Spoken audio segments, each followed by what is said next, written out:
when I'd get mad, watch, the guys would go, uh-oh, she's mad at one of us. She's journaling.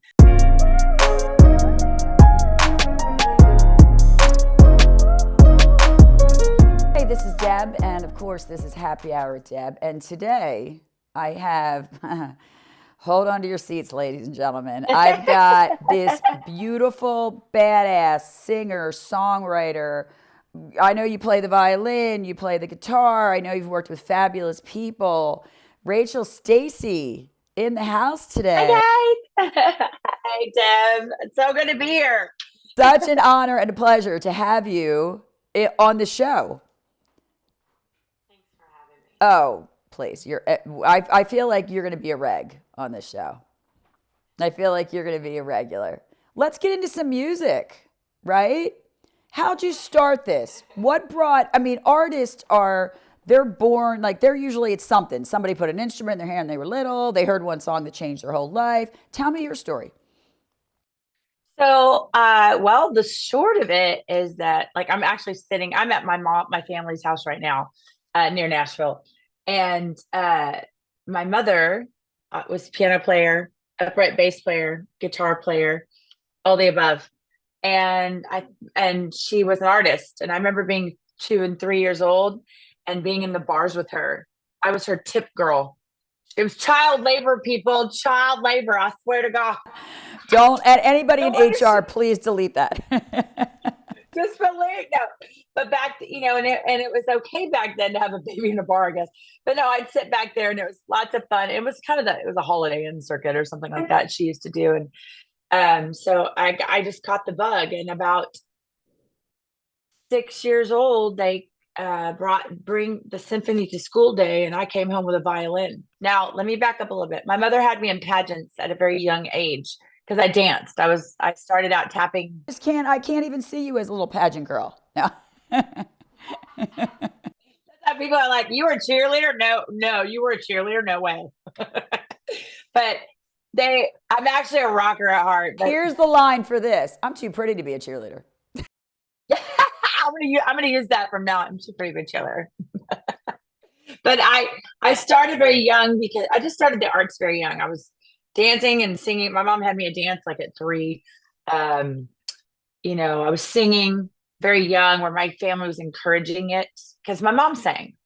And then I was learning I didn't even know what harmonies were. And both my aunts would be like, come here, she's singing harmonies. They were freaked out. And I'd sit back, and my aunts were beautiful. My mom was beautiful too, but my aunts were younger than her, and they were the cool. Yeah. My mom had me very young. So her sisters were young and beautiful in high school and junior high. And I'd sit back with them and they were listening to all that. They were just music heads. They'd just sit there and listen for hours. My Aunt Tracy, especially, and my Aunt Paula, and for hours. And I sing with those, and I'd sing at the top of my lungs, and they'd come running in, and I'd get really quiet, and they'd go, no, yeah. But I was so shy. I was believe it or not, I was shy. And then the bug hit, and I started writing poetry. And then the sad part of the story is, thank God that was introduced to me, because my mom remarried, and I ended up in a. How old were you when your mom remarried? How old were you at that point? I think I was 7 or 8 when she met him. So a couple, very young, 7 or 8. I always black it out a little bit, but this man started probably, by the 9 or 10, it was very, very, very, very volatile. And but thank God I have music, because that's part of my saving grace. As I tell people, I'm that's kind of what saved me. And when I used to not talk about this stuff. This is the crazy part about you and I were talking about before.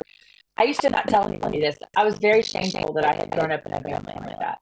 But now let's go back for the listeners. Let's go back for the listeners and the viewers, because we have similar stories. And can you share your story with us a little bit? Yeah. My stepdad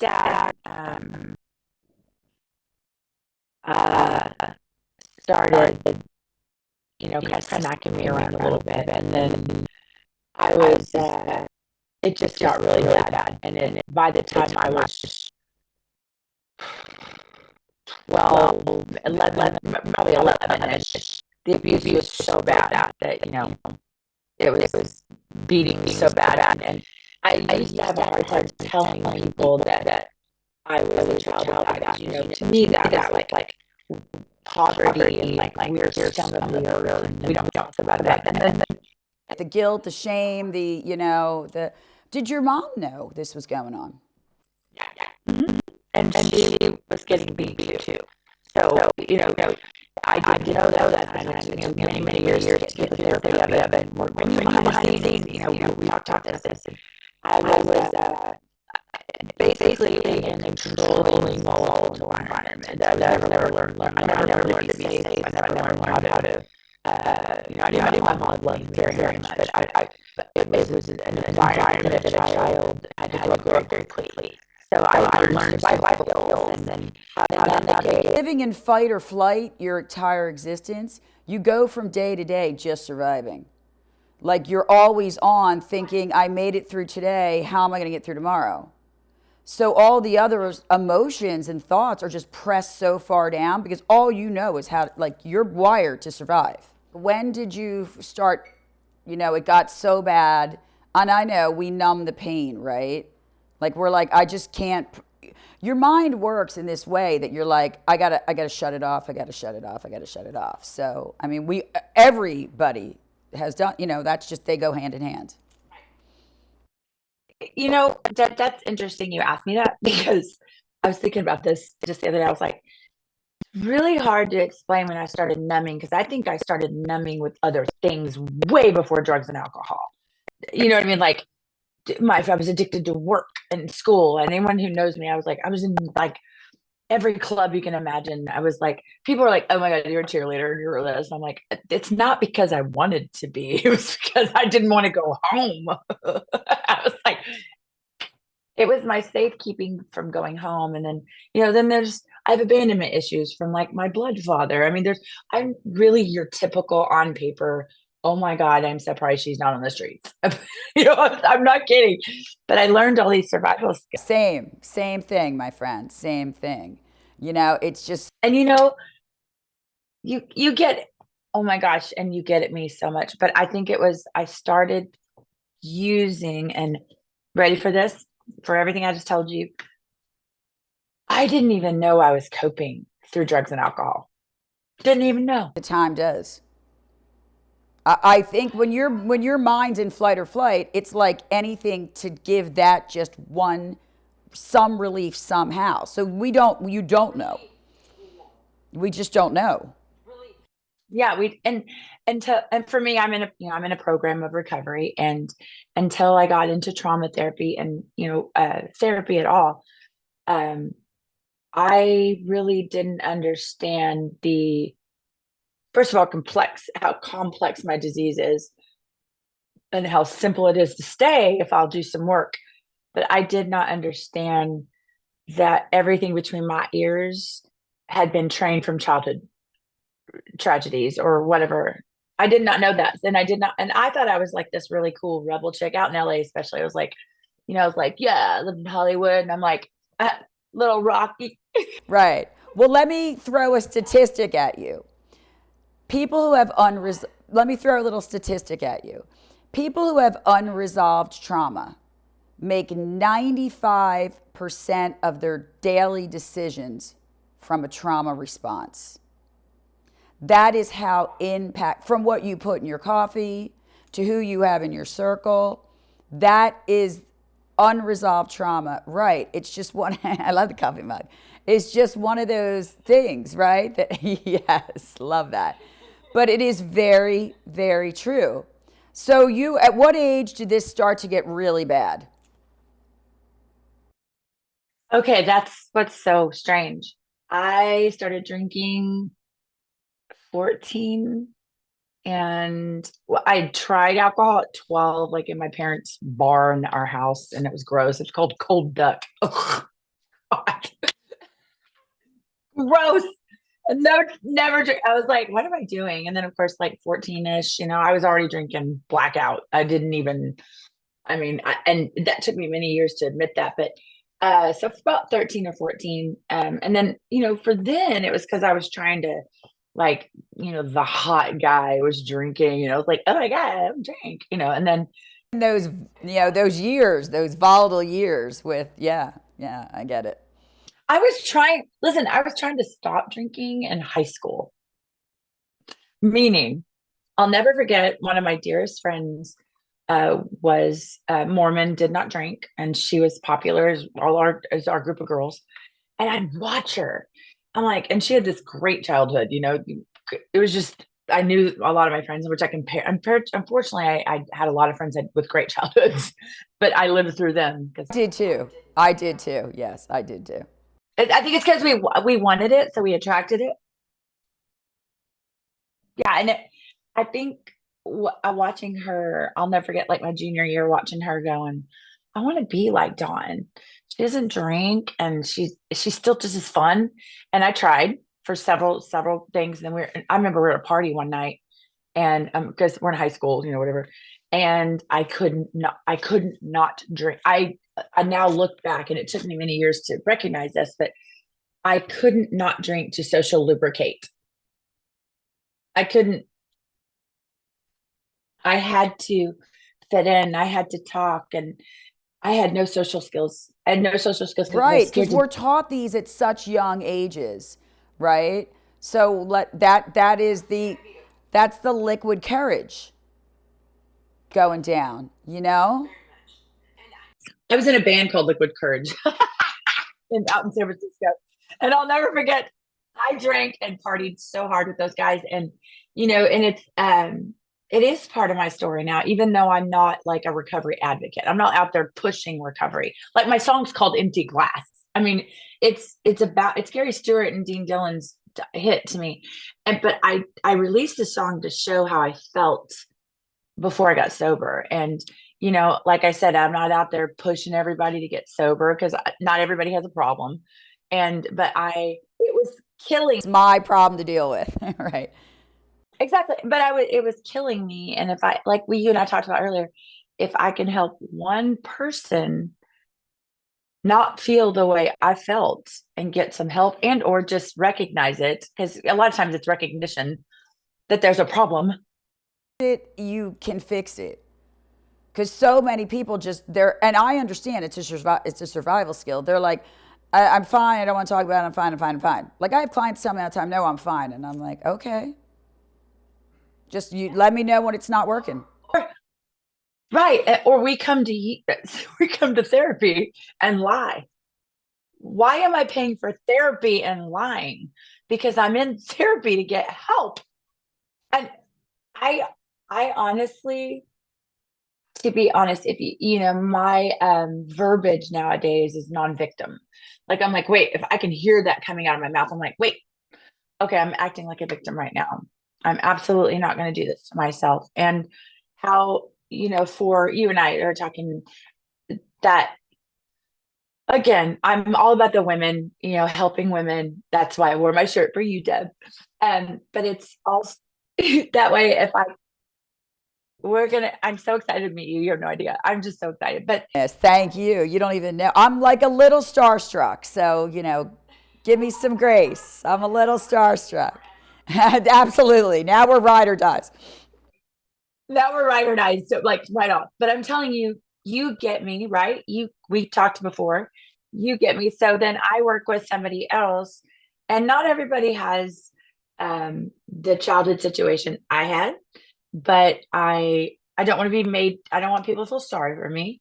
I want to be I want to be able to be um an example of what you can do if you put your mind to it. If anything, all odds were stacked against me, and they were stacked. Yeah. So I can either help people and get some help myself, or I can choose to live in victim mode. And for me, probably overdose because that's the other part of my story. I overdosed so many times, and uh, I'd wake up the next morning. That means God has some kind of purpose for me. Amen. Like truth. That is somebody saying it's not your time. It's not your time. That's amazing. And our family struck with this disease. You know, we're all some kind of addict, and what it is that coping skill. I think somewhere in our, I'm not a therapist. I just feel like I'm watching. We don't have good coping skills somewhere in our. We weren't taught that, and my operative word nowadays, if anyone's listening to this part, is safety. What is safe? What does safe look like? And unfortunately for me, the only safety I felt for a while is in my music. Now I have a network of safety. And then I can read it out, and my gut tells me something's not right. And it's taken me many years. And I still attract people who aren't. Skill that we weren't taught when in our household. So I tell people, your gut is going to know. Don't try and fight your natural gift, your guardian angels inside of you. Don't try and fight. If it doesn't feel right, it's 100%. Yeah, it's 100% not right. If it doesn't feel right, it's not right. You know, it's just it. Yes. That is so good because I know the purpose, what we talked earlier, but is my music has brought me to a place of respect for myself, recognizing the situations I'm sometimes in. I put myself there, and I try to change it. I can be in an unsafe situation and stay in it because I'm used to it. It's comfort. And then, just it's even down to recently in the last few years that, oh my gosh, the things that I tolerated, but at the same time, the way I behaved, I was a I was behaving like that old victim, sad little girl that didn't have any skills. I'm like, who am I? What's going on? So it's Say now, I'm like the new version of Deb would have never tolerated the old version of Deb. ooh, I like that. Right? Or can I add one? Absolutely. One of my favorite women, she told me one day, she goes, I need you to quit taking the baseball bat to that little girl inside of you. I go, wait, what? She goes, if you had a little girl, would you be beating her up with the baseball bat you're beating her up with right now? She goes, what I want you to practice is when you start feeling like this, you beat her up. If you take that word out, you stroke her with a feather and go, okay, let's try something new. Tickle, Right. tickle. I know Right. that's so, And that's it's such an crazy. amazing thing to say. Right. Because I mean, when you live in that, you already feel not good enough. You already feel different, right? We are our own worst critics. We're harder on ourselves than we really are. So I had to learn to give myself some grace. I'm like, I preach this, I teach this, and I'm like, you know what? I'm not utilizing that skill for myself. It's okay that I'm broken. It's okay. It's fine. I'm a work in progress. We're all a work in progress.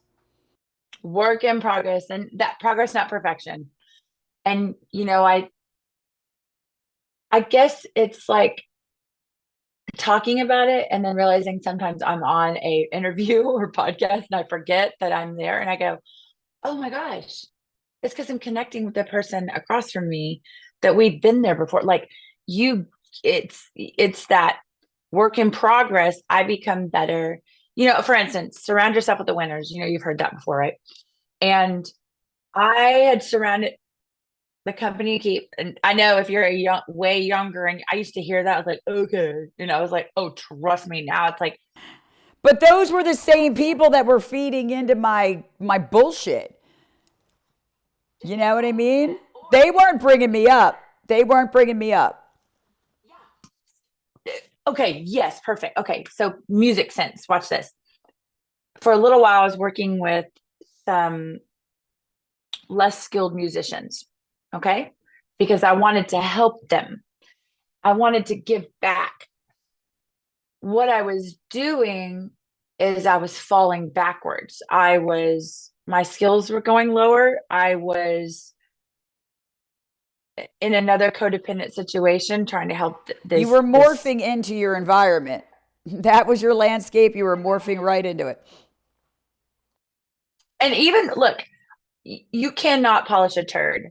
One of my favorite mentors told me, And I thought that was what I mean by that is you can help somebody, but don't lose yourself, because if you lose yourself in helping that person, you do go backwards. And I've 100%, and that what I've seen is that, you know, when I stopped drinking and partying, a lot of people stopped working with the me, and I was so hurt by it. And later I found out they didn't want to compromise my sobriety. I thought that was really sweet. But then there are the people that are like, no, she was too messed up and she was just, never second chance to people. So I'm a very much a second chance person. Look, I messed a lot. Okay. You want me to shoot straight with you? I've been doing music a long time. Okay. I've messed up a lot of relationships, and I didn't mean to. The addict in me and alcoholic in me did not understand that my not feeling safe was coming out on you, and I wasn't treating you right. And I was misbehaving, and I was being not so nice, or not available. Because when I'm not in the moment, I am just not a present person, and I'm so worried about what everybody thinks, and I don't even know how to behave, and I'm no benefit to you. How can I be benefit to you if I'm so worried about every? Right. And classically, people like us are people pleasers because we're looking for that support, that love, that filling of our cup that we didn't get. So we're also taking on people that just don't belong in our lives. Listen, it is 100% an incredible thing to grow. Sometimes you're going to lose some people in that process, but that's okay. It's okay, because were those the people that are going to help you continue to grow? All day long. Yeah, you get the weed, right? It's the weed eater. It's the soul weed eater, I call it. And it's like and I'm a songwriter, so my biggest thing for coping started very young. And what it was is I coped through writing. I'll tell you, my first tour, I'll never forget. I didn't know I did this. You'll love this because you know what you do. I have always journaled because when I was young, I wrote and wrote, and I wrote poetry, and my mother had found a poetry book that scared her to death because it was dark poetry, and I was very young. I should not have been writing that kind of poetry, but the darkness had ensued. Abandonment was there. I was young. I was getting the shit kicked out of me. I dropped my AirPod just a second. The way that I was just learning all this darkness. But I wrote, and it was my safe haven. So we're on the road, my first tour, and these guys have all toured. I haven't. I'm the baby. And we're in a van, 5 smelly guys, and a huge trailer, right? No money, barely any money. Yeah. I don't know. People don't see that side of artists, that you start out so dead broke. I know. I never. It's funny because we were on a radio station. I'll come back to that. A radio, one of a countdown or something, and the band was with me, and we'd stop by there, and they said, "Okay, without Rachel talking," and I was Tashara back then, but then I'd become Rachel. We'll discuss that in a minute. But they said, what are the things that you know about her? And all the band members goes Fritos and bean dip. That's what I lived on, is Fritos and bean dip. Anyway, so back to, and peanuts. You always knew where I was sitting in the band van, because there's dead shells everywhere. So, but anyway, they back when my band was Tashara, before I got my Rachel Stacy stuff. My full name's Rachel Tashara Stacy, but I was Tashara in the Earth Tones back then. So, but Rachel, or Tashara days, I was brand new. The band had set up this tour, I'd helped with it, whatever. And we were going on like a 6-month tour, I think. I can't remember how long it was, but all city to city. And you're with guys a lot. And by the way, I was dating the bass player. Don't recommend that if you're in a band.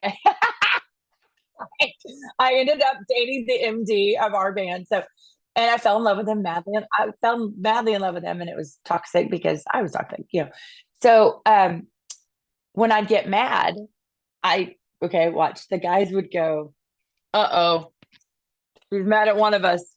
She's journaling." So I guess when I got mad, instead of talking to somebody, I grabbed my journal, and I'd be in the front seat of the van, and you just see me. It is such a good way to express, And the whole concept behind that too, and you didn't even know the science behind it. The science is, if it's here, it's going to keep going.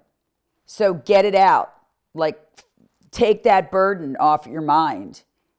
So I mean, I tell clients all the night, all the time, especially clients that can't sleep, because I mean, we're in this, like, it's running, running, running, running. I'm like, if you're not the chick that, or the guy that wants to write, pick up your phone, hit the notes thing, and just go.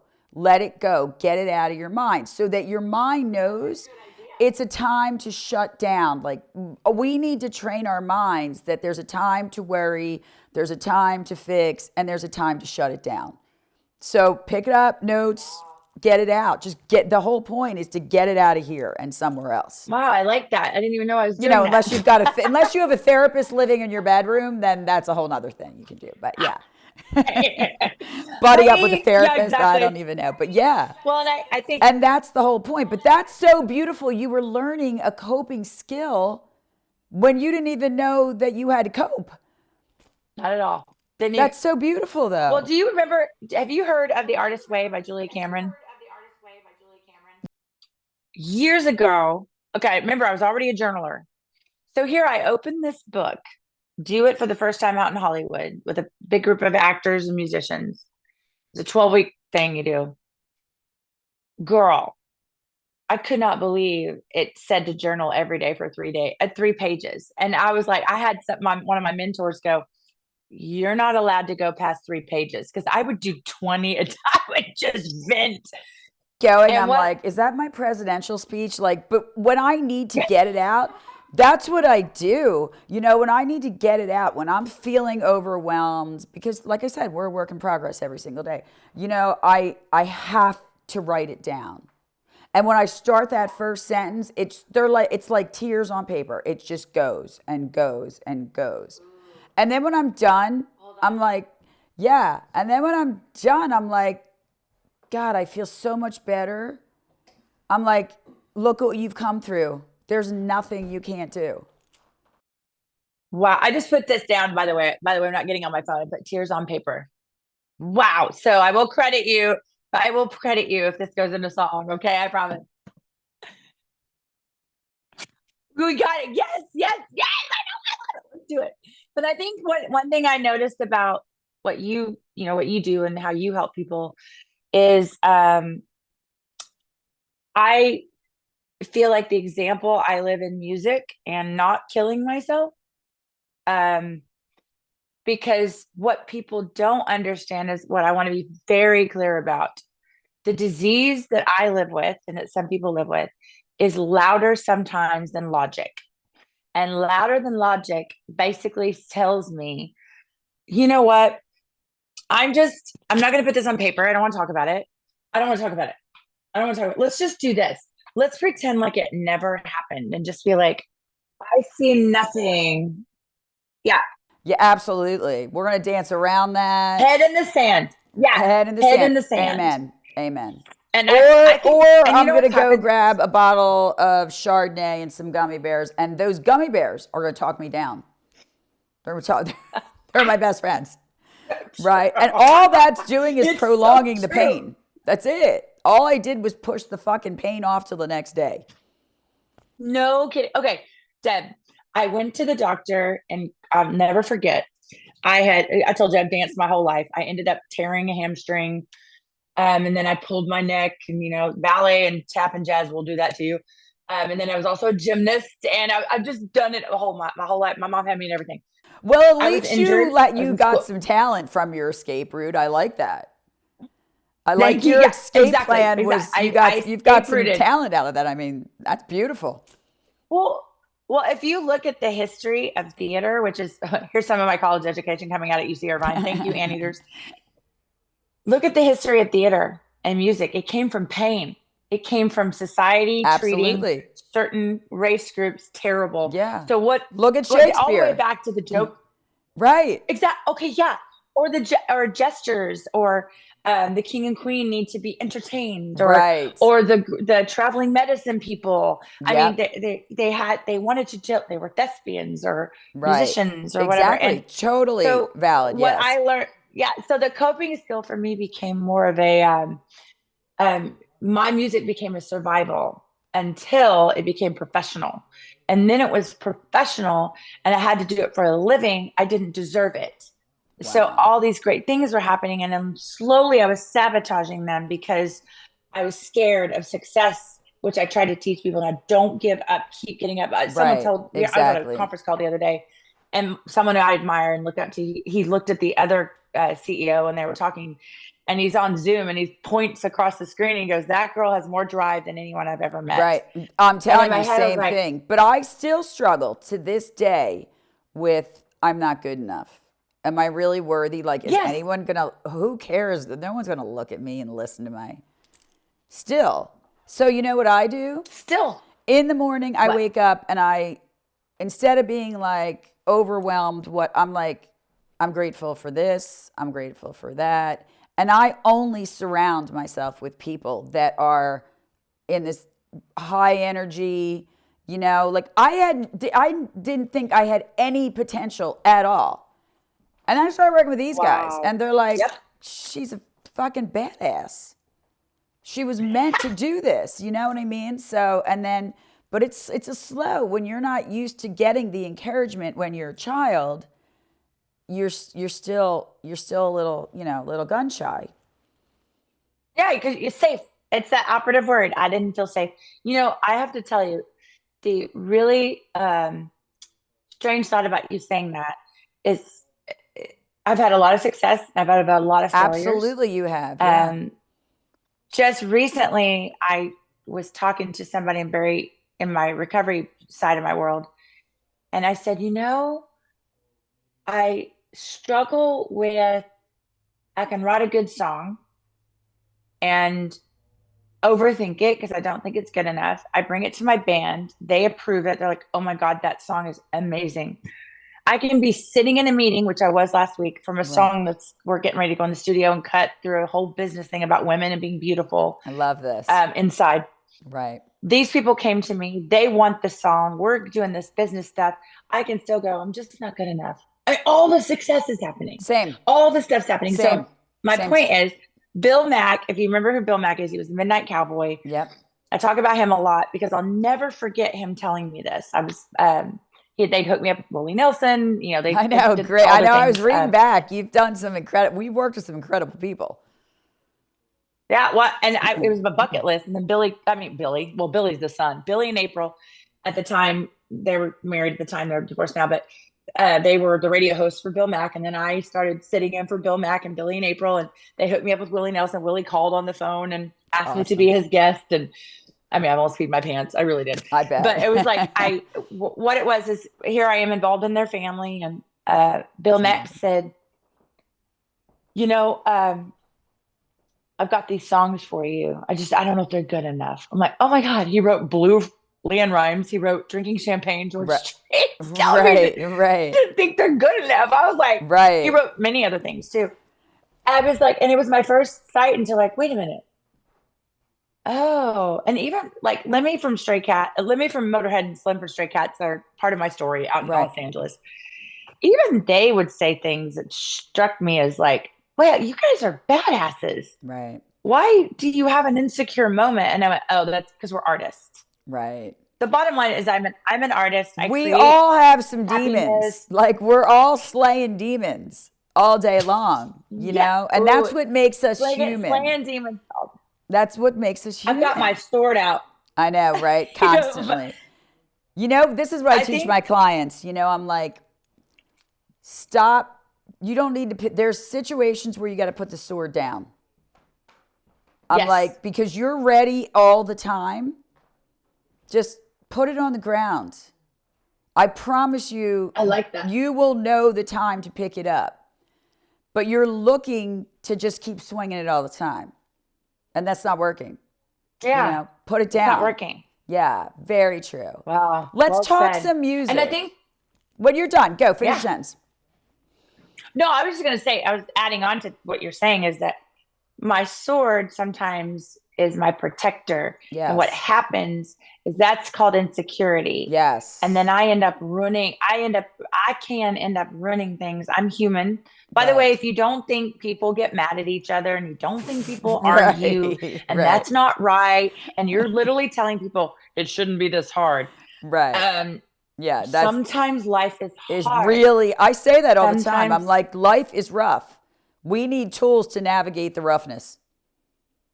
yeah, And exactly. this is So that's another what I was going thing to say that is that you just know, here's another thing. I mean, you're stunningly beautiful. The personality is you, I mean, through the camera thank is off the you. roof. You're incredibly talented. And but you're just a regular person, you know? Mhm. Like, you know, when I started the podcast and doing thing, everyone's was like, "Oh my God, you've got all this talent." I'm like, "Dude, I don't have any more talent than anybody else. I'm just driven Right. now. I'm driven to make a difference." Yeah. You know, I Oh, literally driven to, to step to, I got to tell you this story really quick. So I had a friend, okay. pretty dear friend, from the outside looking in, right? Now I'm kind of trained to know not, you know, what's around it. Beautiful, worked in fashion, you know, super bubbly personality, blah, blah, blah. Going through this like divorce and this like shit at the like bottom of the fucking barrel, to be 100% honest. Like that Right. was my breaking moment.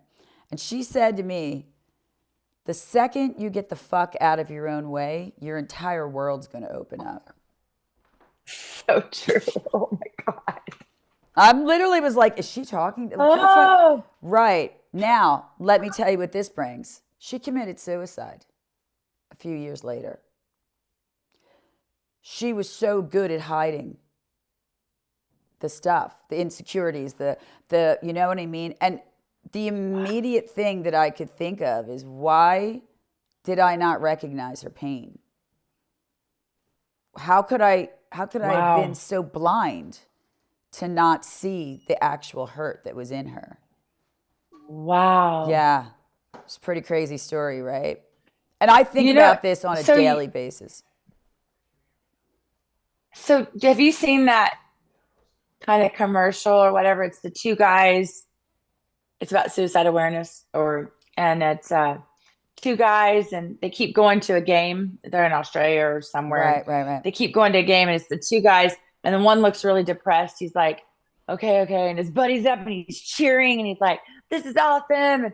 And it's every time they keep coming back, and like several frames later, they come back, and the guy that looked depressed the whole time is putting up a sign in memory of the one that Oh, acted cheerful and happy is the one who killed himself. oh. I was like, oh my gosh, so that's the same story. We get We so don't used, know. right? Because here's the like statistic. The thing that keeps people up the night at night the most is the fear of being judged. We care more Yeah. about what other Oh, people think of us than really working on us to be our best selves. So when yeah. So you true. can finally like step out of that, and not none of us can 100% say, I don't really care what other people think. That's bullshit. Everybody cares what That's people yes. think. Right. But when you Thank you. start I to agree. but when you start to realize that we all have insecurities. We're all broken in some way.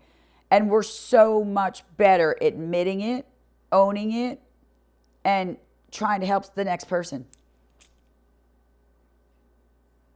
Wow. And by being an example of finding who you are Right. inside, you can help somebody. Right. I've had more people come to me now. Listen to this. It used to be like, I noticed you're staying sober. How are you doing Right. it?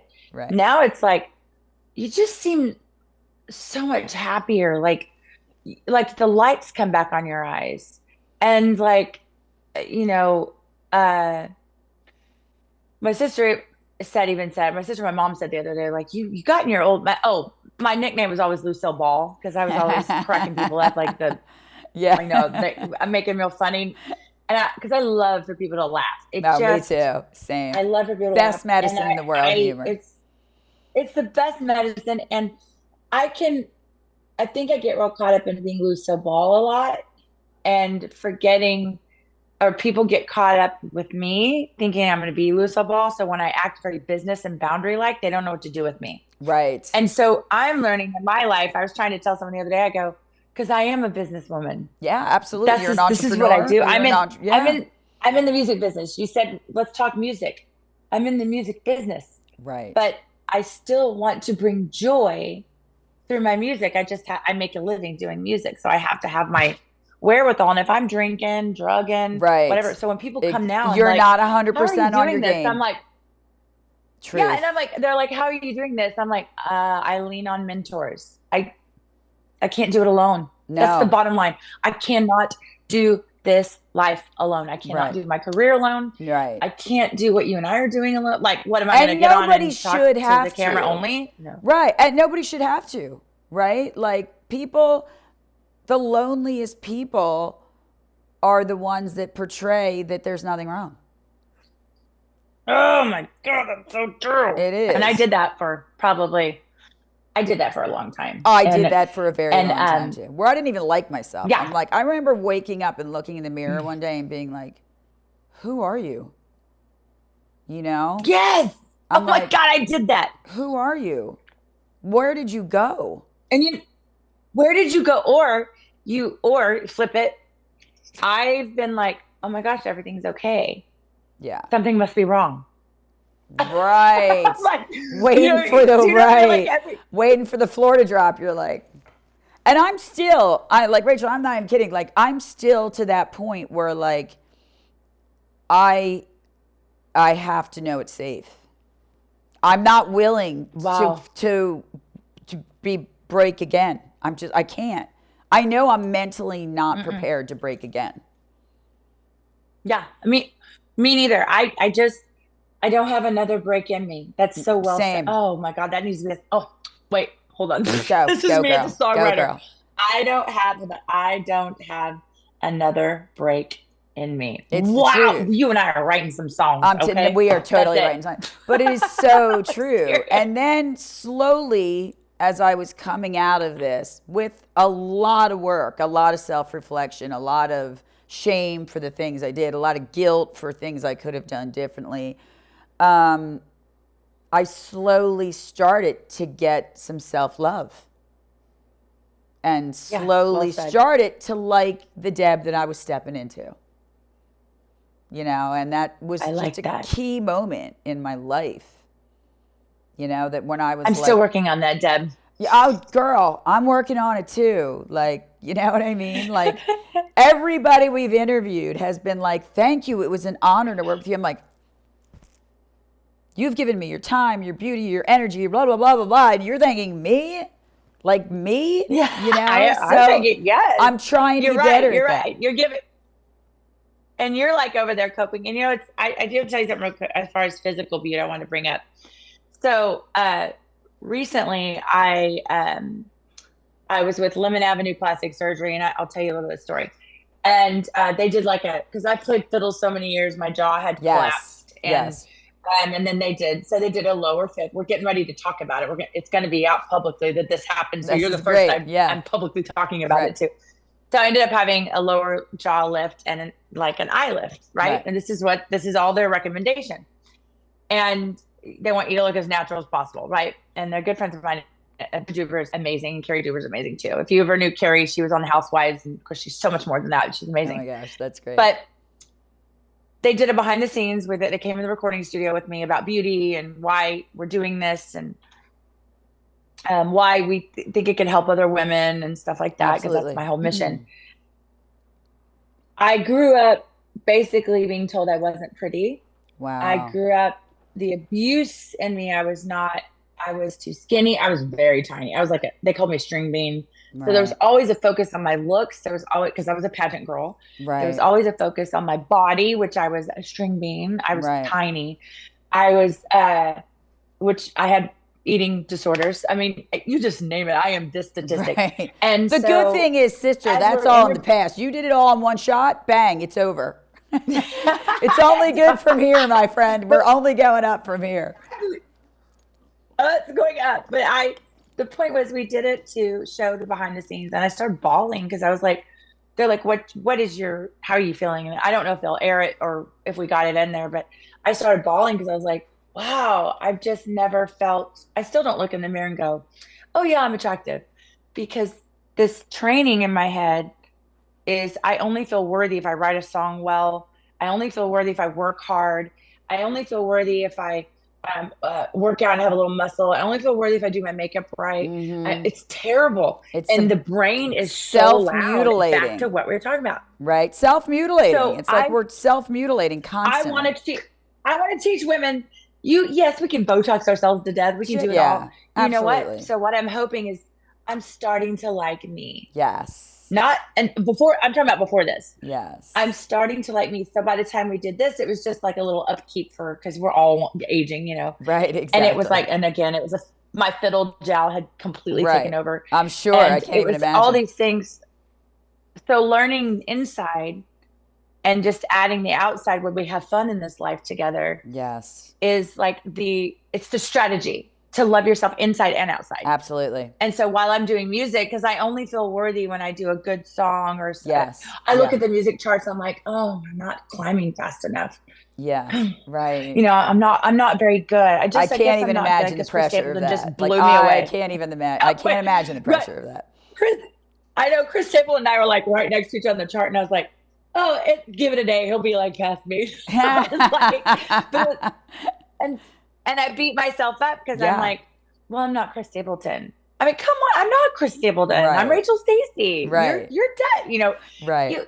Who are you? And so musically, putting that together, musically, my passion, if it can help someone find all kinds of fun stuff to do in life, like learn to love yourself inside. Yes. Play with the stuff outside, which I represent. Right. But do your art and don't quit. Don't quit. Then I've done my job because I showed you how not to do the sabotage and chaos. If I can be your inspiration, remember, if I touch one person, same. I've done my job. And I tell people, it's okay to start over, and then start over again, and then start over just another time if you have to, because now you're coming with experience and knowledge.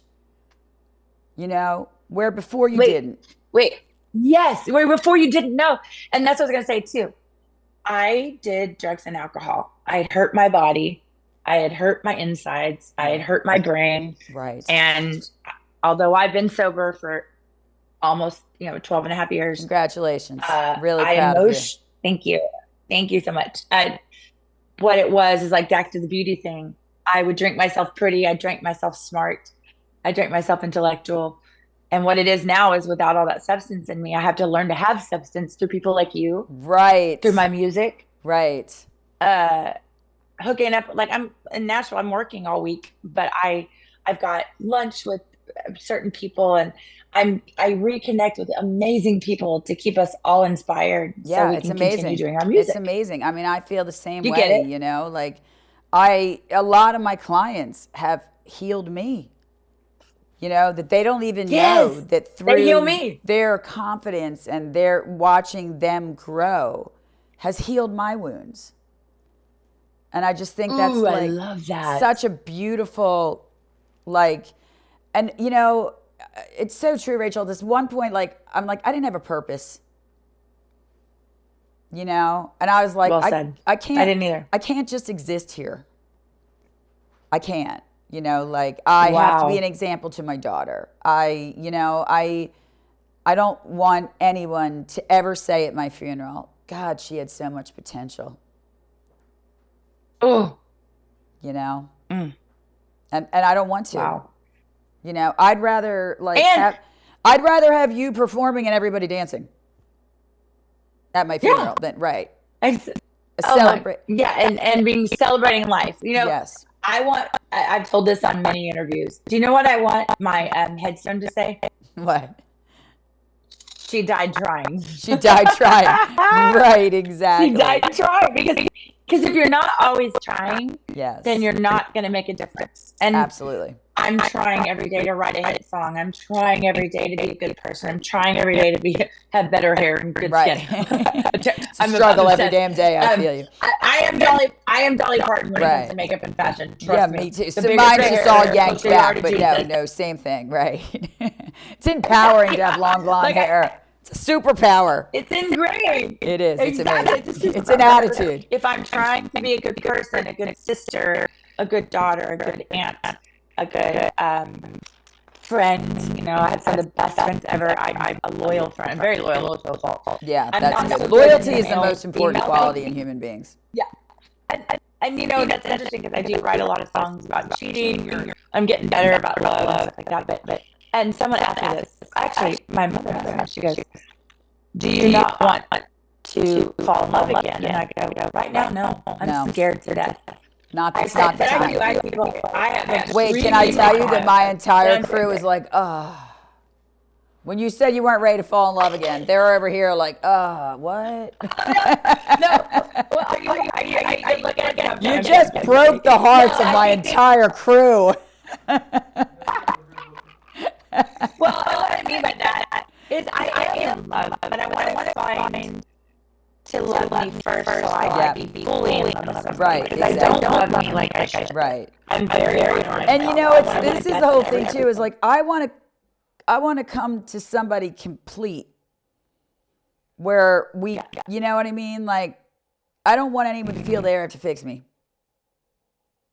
You know, I just, you know, I want somebody who understands, and I consequently have the greatest human being in my life. But, you know, I want, and he loved, like, he took the broken, he took it all, you know, and for that, it's like, for me, it has nothing to do with anything else. He just, like, you know, it's just such a powerful, it's honestly the first time I've ever had it in my life. I've never had a love that didn't have strings attached. It's safe. To me, that's like you connect with something in you. Yeah, so, like, it's true. You know, and I'm like, I feel so blessed. I'll never forget my my dad said after 3. He looked at one of the guys that I was dating for quite some time, and I guess he had a dad talk with him, and he's like, she doesn't care about anything else except being loved and respected. Right. And he had to talk with them. Right. But that didn't do anything. Right. And the guy didn't respect what I do for a living. He wasn't in love with me. Nope. He wanted to change me and wanted me to quit music. And who does that, first of all? Right. Second of all, it was, I want what you have. I want someone to love me for me. A girl on stage, yes, I'm a performer, but behind the scenes, I am very simple. Yes. I love to do my music. I'm an artist. Yes. If I'm not sitting here with guitar, I might not a big TV person, but I'll sit and watch TV with you. Right. I do like I'm that. not a big TV person either. Educate. But I'll do like. I want to intellect. Yeah, I'm like, you want to go camping? Cool. You want to drink out of red Solo cups? Cool. Like, I'm very easy like that. And that's the thing is, I love nature. Me too. Touch me. I don't need to be in a big ice castle. Right. I don't need to be. It doesn't have to be the Ritz-Carlton. It doesn't have to be the Ritz-Carlton. I love the Ritz-Carlton, but I love being in the woods when nobody's around. Right. I like both. Because silence is golden. But if you know me, yeah, exactly. Like, but it's interesting because in the music side of things, behind the scenes, what you just explained, right, is what I think every little girl wants. Yes. To be loved and adored and respected the way that we should have been. Right. People with trauma. Absolutely. You know? And so my music brings me that. Yeah. It just brings me that. And if the right person comes along to love and adore me behind the scenes like I should be, yes, like, let me be that creative, crazy person. Let me be me. Yeah. I mean, knows what I do for like. First podcast came out, you would have thought like I literally was like, you know, Marilyn Monroe just walked. He was like so proud. He's showing every single human being about the podcast. All right, let's transition. I know you're gonna meet him. You'll get to meet him. You'll get to. And when we meet somebody like that, I'll have him like lick his eyeball so all the qualities get. You know, we transfer his qualities right into it. We'll try it. We'll get right. Exactly. A little swab test in there. Let's talk about the music. What's up and coming? I mean, you have performed with a laundry list of just big names. I mean, ZZ Top. It's crazy. That's crazy. That was awesome. I bet. What's coming next? No. What's coming next? What's big? What's coming? You down here for the CMAs? You coming down for the CMAs? I'm in Nashville. Am I what? The CMAs? Are you coming down for that? The Country Music Awards? I will. Yes. Yes, I will be there. I've got oh my God, I have so much going on. I almost have to pull my calendar up. We're, empty glasses out right I now. love it. We right now I'm just pushing my song, trying to get to the top of the charts, Right. and hope that song really touches people because Gary Stewart and Dean Dillon are still two of my favorite songwriters. I just, Yes. trying to be the best songwriter I can be again, Right. you know, to that's just a well written song. That's out. I've got, I mean, as far as my shows going, lots of shows. And the reason I say that because touring between the shows or whatever, I'm in Nashville this week. I Right. get to I'm Nikki Nelson, the singer for Highway 101, Right. one of my best friends. I'm playing a show Awesome. with her Friday night. Awesome. Saturday I met with Mike Ponder band. He's a lot with the military. Yeah, I'm doing that's a show with amazing. him. I'm at the local next week, and then I've got a bunch of sessions. But I've got some like cool stuff coming up between shows. Like I'm at the NRA, Right. May Wow. 17th, 18th, and 19th at the Canic. Yeah, at the I Canic booth love that. performing. I love I know. that. I get a new gun. I'm very Right. excited. I mean, Exactly. if you could see behind me is nothing but wilderness. This is my Right. That's family. We shoot beautiful. out How there. So fabulous. it's like, What a great place but to create. I've got that. May 17th, 18th, and 19th, I think are the dates. And Wow. then gosh, I mean, God, hold on. Isn't that I embarrassing? know. I'm like, So okay, what am I same. doing? Somebody Right asked now me it's about yesterday my what day song. it was, I and want I'm like, I don't know. hold on, I've got yeah, some big concerts coming up. Oh, and then I am the chairperson for Nexus Recovery. I don't know if you know, it's a women's shelter for recovering addicts and alcoholics that accept children. Right. So it's Wow. great. So you can go and get help and bring your children with you up to three. Wow. And I'm the honorary chairperson this I year love for us this. to raise the necessary funds, which is very That's exciting, which is April amazing. I 15th. love That's a that. big deal. Yeah, it's a huge deal. Yeah, there's a bazaar, huge deal. So if everybody could, if you want to donate, you can definitely donate or come be part of it. You go buy tickets right now, look up Nexus Recovery. And that's like one of my big things. That's my giving back stuff that I I get love that. excited That about, lights my heart. And then I've got, hold on, Wish for a Cure. We've got so much the NRA. I've got lots of stuff with my band, but it's the reason I say that is like, Google Rachel Stacy upcoming shows. Yeah, that's Um, great. I'm very blessed to get to do what I do, but my ultimate is I want to get that song, even to more the masses, more and more empty glass. But the new song, Beautiful, you're gonna love I that can't song. wait. After you and I met, just I wait. can't wait. And that yeah, so CDX Records has been great to me as far as in Triumph publicity. We've been great. Right. That's And amazing. to That's keep, great. but you can add me to your tour dates. You just have to get a hold of us. Right. Exactly. So I'm just What's your it's weird. I'm like, Instagram? I'm the How worst. how can everybody start following you? Right. You literally can Google Rachel Stacy. All my stuff pops up. Perfect. But Rachel Stacy, with no E in the last name, by the way, let me add. You can, Instagram is Rachel Stacy Music.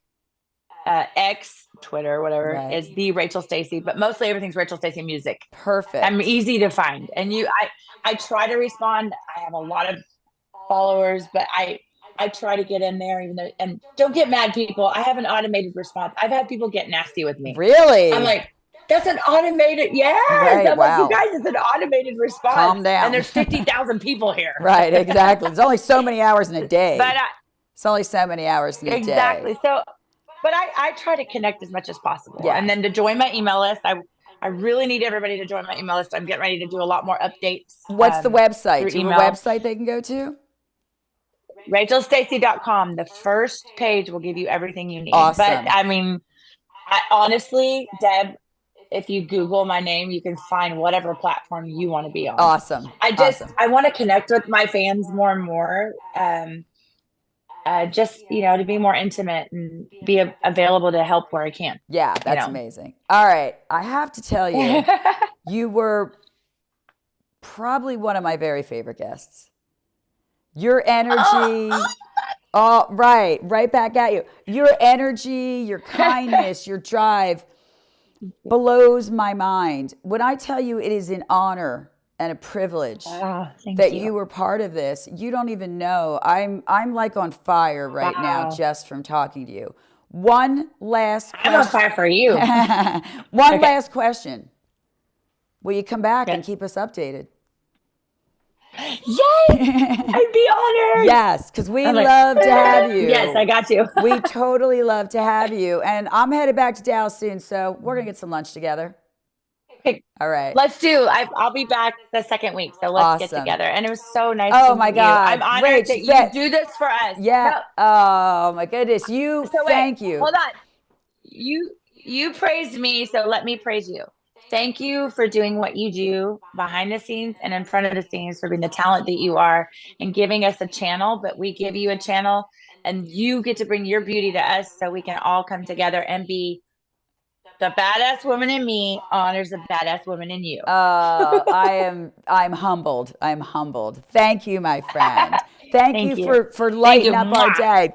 We will be in touch. And listen, keep doing it, girl. Keep healing the world. Keep making beautiful music. And we're so incredibly proud of you. Same. I need y'all. Thank you. Amen. Thanks, girlfriend. All right. Thank you. Bye. Have a beautiful day, Carpe Diem. Yes, you too. Beautiful day.